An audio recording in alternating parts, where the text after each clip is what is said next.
Selected parts from the book One Life is Not Enough, written by Shri K. Natwar Singh. Part 10.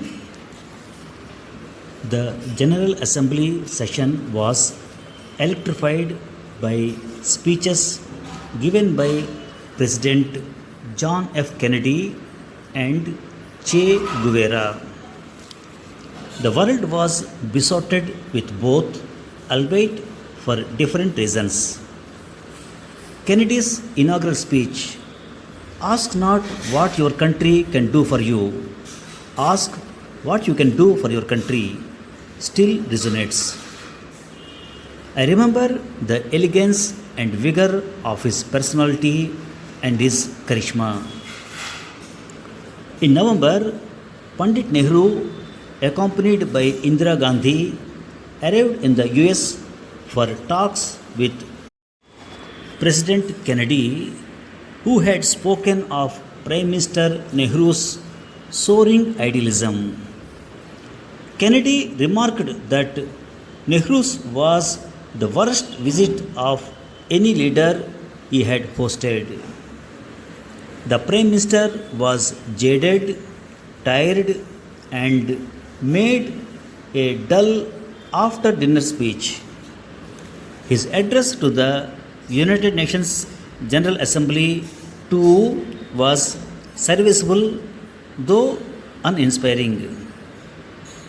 B.K. Nehru, our ambassador to US, had arranged for the boldest and the brightest in Kennedy's White House to be at the breakfast with Prime Minister Nehru. They were all very excited about meeting him, but Prime Minister remained silent. It was clear that he was past his prime. He was exceptionally affectionate when I asked him to sign some photographs of his that I had taken. This was the last time that I saw him. On 19th December 1961, all hell broke loose at the United Nations and the Americans moved a resolution in the Security Council condemning India's liberation of Goa and two other Portuguese enclaves. The British delegate invoked a 16th century Anglo-Portuguese treaty which laid down that an attack on one country would be considered an attack of the other. What surprised us in the Indian delegation was that two great democracies were defending Portuguese colonialism.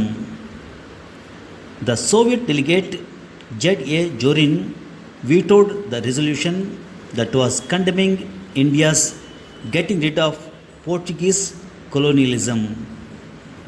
The reaction in the Western world against India was virulent.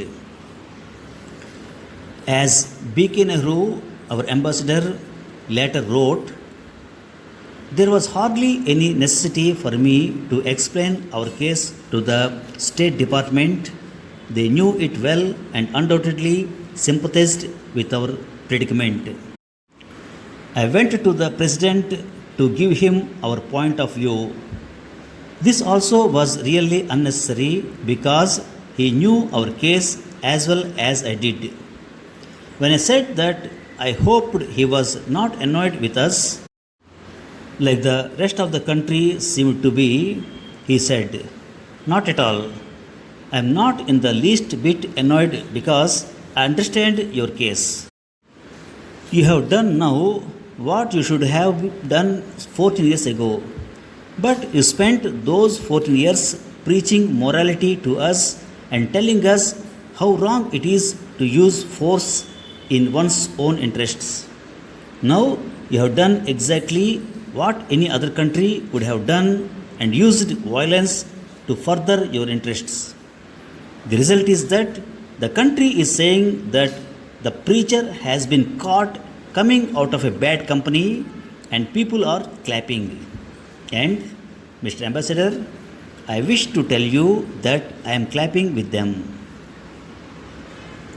By the time the 16th session concluded, I was beginning to learn the messy art of multilateral diplomacy. One of the requirements was to be able to think on your feet and come up with instant answers during interviews on complex issues.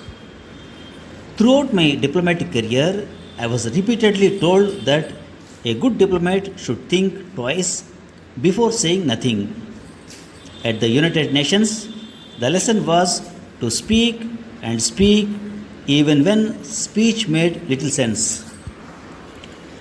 The ones on South Africa's apartheid policy and the Arab Israel conflict produced more heat than less light, but were rightly taken seriously. The Palestinian debates were acrimonious and noisy. The seating arrangement also contributed to the simmering tension. Iceland, India, Indonesia, Iran, Iraq, and Israel sat in the same row in alphabetical order. The last two were fiery antagonists, and strong words were exchanged. The Arabs could not match Abba Ebnas, that is, the Israeli diplomat and politician, oratorical skills. I went house hunting and finally found one, 404 E66 Street between First and York Avenues. It was in the upper crust area and only a 12-minute walk from the UN offices. I didn't face the problems that some of my African colleagues at the UN had while looking for accommodation. While at the UN, there was absolutely no discrimination on the grounds of skin color. The same could not be said of smart hotels, restaurants, theaters, and hospitals. For African diplomats at the time, diplomatic level playing fields did not exist. Finding apartments was a humiliating experience. An African delegate, Harry Stowe, told me of his ordeal. No fewer than 18 apartment owners shut the door on him when they saw that he was black. It made him bitter. In December, the General Assembly set up a committee to specifically deal with colonies, protectorates, etc. It was to be known as the Committee on Decolonization. I was India's representative on the committee. The committee soon acquired teeth. Its deliberations were followed with extraordinary interest in all colonial territories. In the summer, the committee toured 3 countries in Africa which I had never visited before. Our first halt was Morocco. The country was beautiful and its narrow lane reminded me of Chandni Chowk. Our next destination was Casablanca. I asked to see the villa where Winston Churchill and Franklin D. Roosevelt had stayed in January 1943. It was at this historical location that Churchill and Roosevelt met 2 French generals, Charles de Gaulle and Henry Guiraud, to broker peace. In what came to be known as the Casablanca Declaration, the Allied powers declared that they would not rest until they had achieved the unconditional surrender of the Axis powers. Our last stop was Maracay. In this glorious, enchanting, alluring city, even though snakes and scorpions were not in short supply, one could witness the most wonderful sunsets over the Atlas Mountains. I have not been to Morocco since 1962, but the spell cast on me by the country has not deserted my memory. It is among the most agreeable countries to holiday in. We flew over the Sahara before touching down at Addis Ababa, the capital of Ethiopia, and headquarters of the Organization of African Unity. The highlight of our 3 day stay was an audience with His Imperial Majesty, elect of God, conquering lion of the tribe of Judah, King of Zion, King of Kings, the Emperor of Ethiopia, Haile Selassie. All members of the committee were enthused at the prospect of meeting so legendary a personality. His appearance at the League of Nations before World War II and his defiance of Mussolini had won him accolades in the non-fascist, non-Nazi world. The protocol at the Emperor's palace was elaborated and strictly adhered to. The Ethiopian representative on the committee briefed us on how to approach the emperor, how to withdraw, and how to stand. We were forbidden from putting our hands in our pockets. Coming from an Indian princely state, I was not overawed, but the others were. The Soviet, Polish, and Yugoslavia representatives were alarmed and apprehensive. Bowing before a feudal was unthinkable. In the end, however, bow they did. One East European delegate asked me how he should address Haile Selassie. I told him, Comrade Emperor will do. I stayed with Ambassador R.G. Rajwade. He came from the 21-gun salute state of Gwalior and was thus accustomed to the demands of Maharajas. He regaled me with an account of his first audience with the emperor. Before an ambassador can begin his formal duties, he has to present his credentials to the head of state. Rajwade went decked up in a black achkan, chudidar, pyjamas, and a turban. The emperor received ambassadors sitting on his golden throne with the two Ethiopian lions sitting next to him. Most ambassadors not only dreaded this ordeal, they panicked when they saw the two lions licking their lips. India's ambassador behaved differently.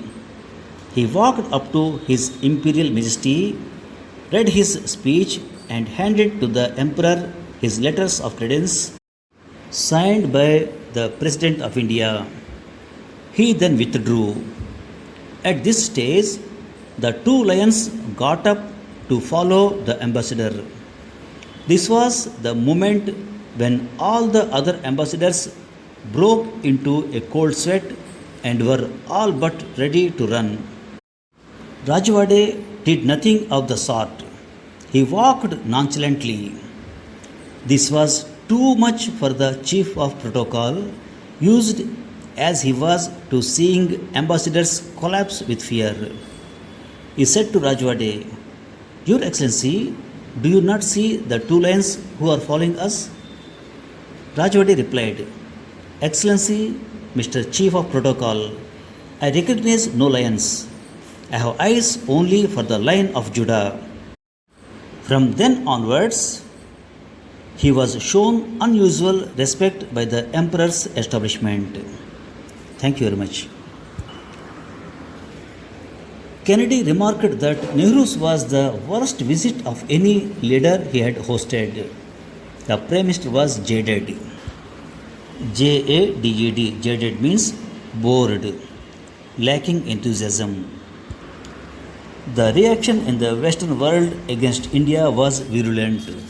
Virulent. Virulent means extremely severe, bitterly hostile. This was the moment when all the other ambassadors broke into a cold sweat and were all but ready to run. Rajwade did nothing of the sort. He walked nonchalantly. Nonchalant. Nonchalant means relaxed and calm, not worried or cared about something. Thank you very much.